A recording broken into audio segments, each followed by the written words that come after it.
Welcome once more. I think by now you know what you're in for. Seeing as we're with the almighty sacred cow that, as the fanbase constantly reminds us, adapts the manga faithfully with Oda's approval, next up it's Gaimon's Island of Animals. Oh. 4Kids did this episode, just throwing that out there. I'm also going to laugh if he or his crew become massively relevant in the final chapters. Anyway, Syrup Village. I know I've been pretty passive so far on the criticisms, nitpicking aside, but here's where the writing quality really starts to show what it's capable of. Let the proverbial snowballs start rolling. We open on 7 years ago as a young Usopp yells about pirates coming. Then it cuts to him as a young adult yelling about pirates coming, using a wall as a transition point. I mean, I'd have gone with a cross dissolve from a kid to adult running, but whatever. I'd also like to note that Syrup Village's anime depiction had some of the nicest art of the early episodes. Seriously, it's really worth watching episode 9 at the very least, just for how nice it looks. Certainly beats Brown Alley. Between this, the Brown Bar and Courtyard of episode 1, and the near pitch black circus of episode 2, you'd think someone on set design had a fetish for cramped spaces and no light or something. Anyway, time to meet with the Usopp They're not in this either. Skipping ahead, neither is Django. Tangent time. You ever hear of a movie called Roxanne? It's a Steve Martin film using Cyrano de Bergerac in an at the time modern setting. Had some pretty nice prosthetic work for his long nose. Also it came out in 1987. But no, it looked too goofy to have Usopp with a long nose, even though our main defence is that One Piece is supposed to look goofy. Meanwhile, our people that we follow sometimes are busy as Luffy designs their Jolly Roger. Nami's response is, "That's not hanging on my boat." And Zoro's is, "It's unique." Also the boat's leaking. They just wanted something a bit more seaworthy originally. Still going with the whole not a crew crap too, and guess what? Matthew has a writing credit on this episode, so I get to blame him directly for this. Speaking of someone's MCU showing, apparently Straw Hat Crew isn't intimidating as a crew name. In a world with crew names like Red Hair, Big Mom, Spade, and, to keep it relevant to this arc, Black Cat. Anyway, conveniently there's an island nearby. Continuing the tally on the B-plot runtime, 6.5 minutes. Garp gives a speech about sinking his teeth in and not letting go when it comes to pirates. Do you get it? Because he uses dog imagery. He then notes Kobe's prowess at setting up rigging better than Helmeppo. He also asks if he spent time at sea, knowing he was Alvida's captive for 2 years because it came up last episode. Pay attention. In the brown alleyway that we're supposed to believe is Syrup Village, Zoro gets annoyed upon discovering Buggy's poster and the 15 million berry bounty. Luffy looks at the camera again as he notes Zoro's wanted too, so he wouldn't be able to cash in anyway. According to Nami, Syrup Village is known for shipbuilding. There's this guy who Usopp talks with in his Pirates Are Coming bit that notes pirates haven't been here in years. In a location where ships are being built. In an era known as the Great Age of Pirates, they are not coming to an area with a shipyard. Keep going. Meanwhile, Buggy's putting himself back together. Talk about a short-lived piece for Orange Town. He's approached by Kurobi, who tells him Arlong wants a word. I can't say I care for this level of interconnection. It just makes the world feel smaller as everyone knows everyone. There's no key light on Buggy, so we can't really see his reaction to this. And then Kurobi knocks him out with a single punch. I don't know, flying head this time? Guess the Chop Chop effect budget ran out. To give us some variance, the shipyard is a smoky, badly lit exterior. Yeah, alright, sawdust, I know. Anyway, because they forgot to ransack Buggy's treasure reserve, the plan is to buy a ship with fresh air. Nami points out they won't need anything massive, unless Luffy wants to recruit more weird, desperate souls. Zoro quipping, "Speak for yourself." Why are you still here? Seriously, none of you seem to like each other all that much. By this point, everyone was starting to bond in the original. Even Nami was coming around to travelling with Luffy. And what happened to the whole talk with Kabaji in the last episode? Whatever, Luffy wants to haggle for a ship, Nami wants to steal one. First appearance of the Going Merry, and I still don't like that figurehead. Just looks grotesque. Or like it's screaming in pain. Also not sure why Luffy thought it could talk with the line, "Beauty, ain't it?" Not to mention undermining a future emotional moment in my opinion. Usopp appears and lists off its qualities as Caravel. The other two come in, but Usopp's forced to admit he's not a salesman, but a cleaner. They really just made him the Grand Central Station of reduced to pathetic in this version, didn't they? He's totally besties with the shipyard's owner though, so he takes them to her. Garp plays go with Kobe, I don't care. Nami gets pittier than usual upon arriving at the mansion, claiming money really shows people who you truly are. They've been here 5 seconds. Then she hints she's gonna rob it. Sorry, did Kaya become a pirate in the live action or something? This is not Nami's moral code. And all for what? A richer bad message that didn't exist in the actual series? Some stupid whole cloth plot points about Nami needing to learn a lesson that stealing is wrong, or sneaking in a tax the rich message? Yeah, that latter message certainly isn't hollow sentiment coming from Mr. MCU TV show writer at all. Also, the use of rack focus on Zoro and Nami in this shot is really unnecessary. Sham and Butchie are staff at the mansion. Sham's wig is the wrong colour, but she's not tall, and is a man in the original. But you know, handpicked. They don't want Usopp there, but Kaya comes along with her faithful butler Klahadore, who does the glasses nudge. Good for him. It's also kind of jarring that every newcomer with a speaking role in this episode has an English accent except for Usopp. Anyway, despite Klahadore's protests, they are all cordially invited to tea, because it's Kaya's birthday. Kaya's bedroom is smoky and badly lit, and Usopp comes in and tells her the giant goldfish story. Now in the original, her sickness was psychological as she'd lost her parents and was in a state of depression, but here she's actually sick apparently. Might have something to do with her drinking blue paint water. Our 3 focus point characters are instructed to dress appropriately for the party. Zoro decides he wants to wear something black, and Nami beats everyone to the reaction everyone watching had because we need another reminder that Matthew's origins include MCU. He also notes that Klahadore looks familiar as Nami tries on another dress. How's this? Still Nami. I said I'm wearing black. I hate you guys. You know what, I've earned this one. Nami continues the turbo bitch routine by saying Kaya only has this stuff to feel important. Seriously, what's her issue here? Like, she didn't like being poor because she didn't like her adopted mother sacrificing her food and health for her sake in the original. Either way, she and Luffy agree if he can't convince Kaya to hand over the Going Merry, they'll just steal it. As Klahadore bonds with Kaya while she drinks more paint water, the Meow Bands cook her some special soup. It looks like congealed fabric softener. It's also poison, if that wasn't obvious.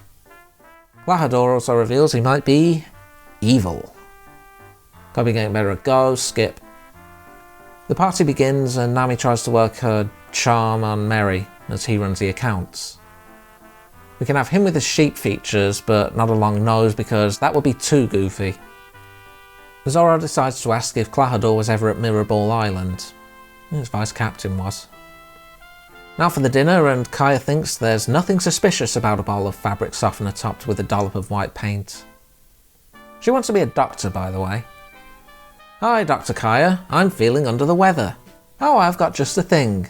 A special medicine extracted from this cure-all mushroom named Amiyudake. It's so effective that none of the patients I've prescribed it to have made return visits. Kaya's birthday also marks her getting full ownership of the shipyard from Merry, who was acting as an interim before she came of age. Luffy takes this opportunity to ask for a ship, revealing he's a great pirate and listing off his exploits like Buggy and Morgan. Klahadore tells them to get out, but Kaya allows them to stay the night. I don't know why. Also, Luffy sucks at disposing of their old boat, as Helmeppo found the wreckage along with his flag. Merry talks with Klahadore in the wine cellar, confused about the shipyard rights being transferred to him instead. Mr. 1000 Plans decides to zip around and scare him. Then he impales him. Fatality. You know, Merry barely surviving in the original was to help maintain the masquerade that Usopp trying to warn about the Black Cats was another of his lies. But of course, stakes must be raised. Meanwhile, Buggy is left wondering where he is. Is this the best way to ask for an autograph? I mean, sheesh, fans have gotten so toxic. God spare me. Enter Ivan Ooze, or Arlong, who's mad that Buggy's operating in his territory. I guess Orange Town is near Konomi. Anyway, Buggy convinces him Luffy's the real threat and buys himself some time. Nami actually does go around swiping stuff. She's supposed to steal from pirates, not civvies. Why am I bothering? Her expert navigational skills lead her to Kaya's room. Kaya figures things out and says Nami can have it, but Nami doesn't want to be seen as charity. So she's fine stealing stuff, but when the owner basically tells her she can have it, she doesn't want it. Maybe take her up on it, given what you need that treasure for. By this point I was wondering where Usopp was, and why are we not focusing on him in his arc, and lo and behold, he's in the kitchen doing slingshot practice.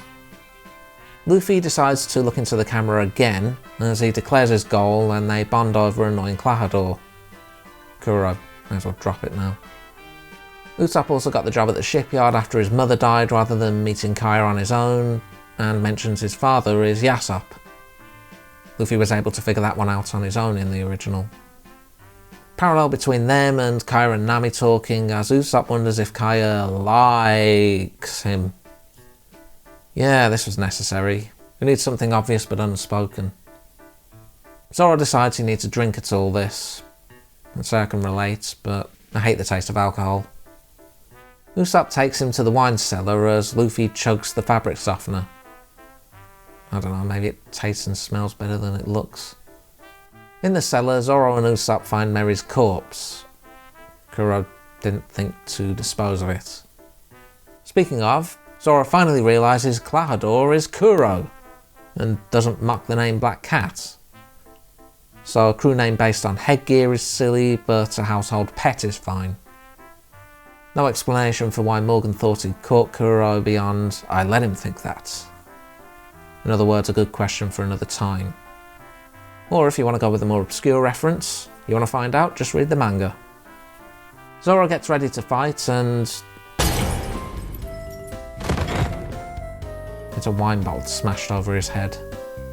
While Zoro may not be a zombie, line delivery aside, Kuro doesn't think to invoke Rule 2 on him, or check for a pulse.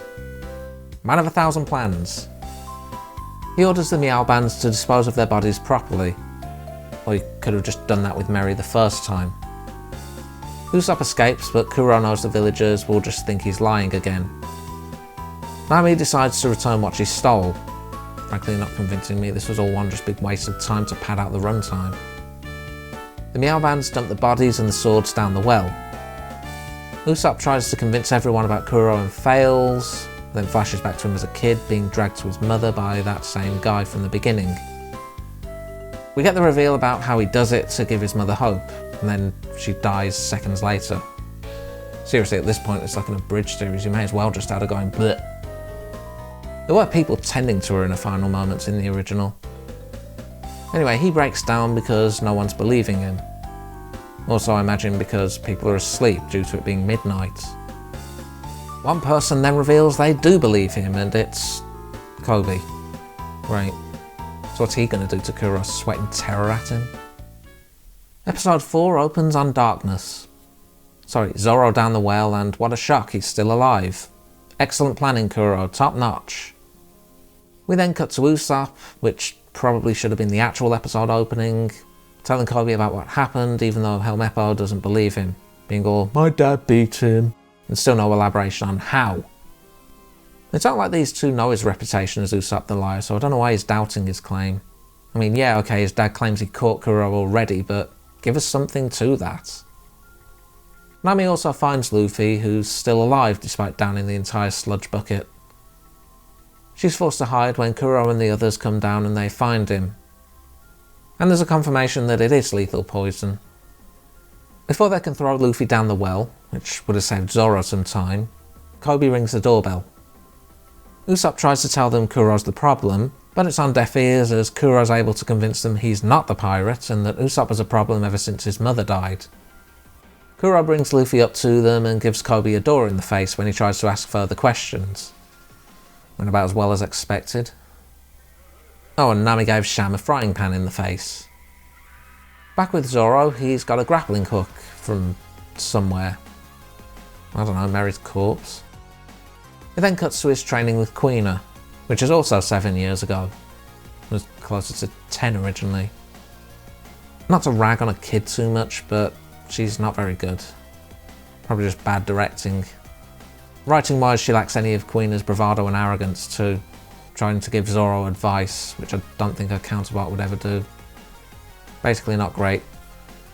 Also lens flares that will make Abrams blush. Usopp heads to Kaya and tries to warn her, but she doesn't believe him. Not really sure why, she seems to have known him longer than Klahadore in this version, so I don't know why she's siding against him. Not that things got as heated as they did in the original either, which is what led her to shun him. Midnight strikes as Kuro finds Sham, who warns about Nami. Kuro's crew activate the mansion's lockdown to put Operation Kill Kaya into action. Nami joins and backs up Usopp's claim. You know, the person who tried robbing Kaya an hour earlier. Kaya believes her, but not a lifelong friend. They use the passage Usopp used in the previous episode, aiming to get to her parents' room, as there's a backup lockdown crank that can deactivate everything. Kuro stalks the hallways doing a Miss Kaya, come out wherever you are routine, and you'd sucked all the menace out of him, even with him attacking upon hearing her coughing. Back with Zoro, it intercuts with him climbing out the well and his fight with Quina using actual swords. Quina wins, and when he gets moody about it, she starts going on a talk about how she'll eventually lose because she'll stop gaining strength as quickly as any man, even with her speed. Zoro tells her that's stupid as she's his goal and it's undermining his training if she gives up like that. They then make the vow that one of them will become the best swordsman in the world. Kobe's starting to feel something's wrong, which Helmeppo calls him out on, but still not on Kobe punching him out. He also suspects Garp is using them before Luffy spews up the fabric softener. Team Usopp makes it to the parents' room and look around. Nami, rather than, Usopp, tries to reassure Kaya. Back with Zoro again. They're cutting this up strangely. I know I've commented on that before. Anyway, Koshiro, the master, comes and tells Zoro that Quina died in an accident, and the tear rolling down his cheek disappears between cuts. She died from falling down stairs. Yes, that's potentially lethal, ask the voice actor Kanetoshi Ozawa. No, it's not a metaphor for taking your own life. Anyone who tells you that should be laughed at. If not laughed at, tell them to cite the source or get lost, and Reddit does not count as a source. Hell, I looked on Reddit and saw someone claim they heard it in an MSN group, and that just makes it even less credible. MSN groups were pretty early internet, and a lot of BS claims were spread around that pretty much all got debunked. Long story short, there's no basis in fact for it. Quina's death is supposed to be about how the best of us can die so simply. The real tragedy there was that this happened a day after the vow.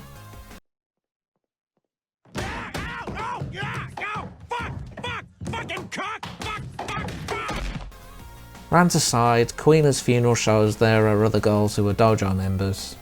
So, did they have the same complex she did? By the way, they never actually mentioned that Koshiro and Quina are father and daughter. She does give the name Shimotsuki, and the caption for the flashback says Shimotsuki Village, so there is the implication she's a big deal, but he's just called Sensei and nothing else. Other kids in the original brought it up by speculating he was giving her special treatment and... whatever, Zoro takes up Wado Ichimonji and his and Quina's honour as Present Zoro gets out the well. The whole sequence feels like they just want to hash out the plot beats. Also would have made more sense to put all of this in the next episode. After coughing up the rest of the laundry cleaning aid, Luffy says he needs to go back and help Kaya, except he was unconscious when all of that was revealed. Helmeppo takes aim at Luffy, because it's been established that guns work on him. Zoro appears, having knocked out the other marine soldiers before punching out Helmeppo. Luffy then looks into the camera again and convinces Kobe not to stop him going back to help his... I want to say friends, but that feels like too strong a word. Could just punch Kobe out too, just saying.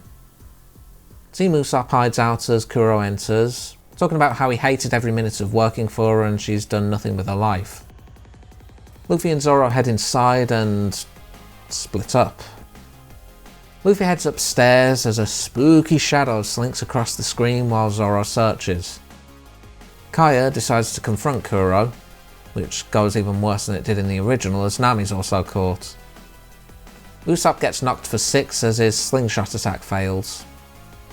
Butchie fights Zoro first, surprised he's still alive for some reason, and Sham joins the fight not long after. She also does this cat hissing throughout the fight, and I don't know why, as it just sounds awkward. Luffy manages to stop Kuro from impaling Kaya. You know, maybe if Kuro put that speed to use rather than bearing down on her for so long, he'd have won. Also, Luffy could have punched him as a means of drawing him over rather than just grabbing his arm. Happens in the original. As the two fight, Kuro goes into his motive, stating his pirate life put a constant target on his back, from marines, bounty hunters, and even crewmates. Luffy simply states his crew has his back, I don't know why, and calls out Kuro for giving up. Despite Sham getting hold of Wado, Zoro manages to take out both Meow Bands. Luffy manages to hit Kuro by taking in listening to the environment. He then gum bells him out the window. The Meow Bands have been tied up, because I guess Mr. Seven's death is all we're getting for villain killed. Everyone needs to leave, so Kaya gifts them the Going Merry, now named because of Merry's death. Only one to really talk with him was Nami as a reminder. Luffy offers Usopp a spot on the crew, who declines because Kaya needs him to help clean off bird crap, I guess. She tells him to go with them and kisses him because we need to hammer it home how they feel about each other with no subtlety. Also, they break the 180 rule. Oh, and she still wants to become a doctor. See my rant earlier. No one who's going to run the shipyard. Oh yay, a rendition of We Are as they sail out. Kuro also rows away. I'm feeling generous, so I'm not going to count the stuff where Kobe interacts with Luffy and Usopp, so barely a minute for the Kobe and Garp show. Anyway, Kobe beats himself up for letting Luffy go. Maybe keep an eye out for Kuro too. Garp tells him you have to have a backup plan as he decides to intercept. Usopp paints a new Jolly Roger resembling him. Yeah, his nose is short on the design. Hilarious and riveting. Everyone has an unconvincing sounding laugh as Luffy and Usopp argue about who gets to be captain. It's interrupted by Garp's attack. Oh no. Luffy of course recognises him as his grandfather. So we're just revealing that several years early. I have to pity any first time watchers who might be watching and comparing this with the original alongside each other. It's a pretty sizable reveal. Kuro's plan here was worse than the original. For those not in the know, I don't know why you're watching this far to hear me complain about the difference. Well, whatever, let's assume you don't know. His plan was to have Django lead his crew into the village on a raid, target Kaya's mansion and kill everyone still there, while hypnotising Kaya into writing a will, leaving her estate to Klahadore before killing her too. One wrench in the works was Luffy, as he didn't know Luffy was rubber, and admired Usopp's determination to protect the village. The other was really his own doing, as he attacked rather than killed Merry too soon, figuring one early attack wouldn't matter as he's just another casualty of the pirate raid. Here though, he's clearly been poisoning her for some time, and if that didn't kill her, he was going to impale her after midnight passed and ownership was already under his name anyway. Unless Django was working as coroner, there was going to be suspicion cast entirely on him. Man of 1,000 plans and they all suck. Hell, Merry was killed because he figured out transferring ownership to Kuro was strange. Plus it's not like he really was after influence, he was after peace of mind. The speech to Luffy was kind of spelling that out. Well, God knows the actor was putting in the effort, I can say that much. Also knew not to look into the camera on his close-ups either in Yaki. I'd still sacrifice his two stooges for the hypnotist Michael Jackson homage to appear instead. Speaking of actors putting in effort, Usopp's actor seems to actually have some life in him. at least compared to Captain Camera Stare, Tweedledull and Tweedledullard. Too bad he loses nearly all of his supporting cast. No Usopp pirates to inspire and keep up the tradition of yelling pirates are coming, robbing us of another memorable departure, no Django to fight against. Not all that much of his trickery in play either, as while he was overpowered, he did put up a fight as best he could when the Black Cats attacked. Also have to wonder why he turned to the Marines for help when a part of his character is how he looks up to his father as a pirate and a brave warrior. Just inventing new problems so the writing team can solve them. Same with Nami's whole stealing is wrong thing.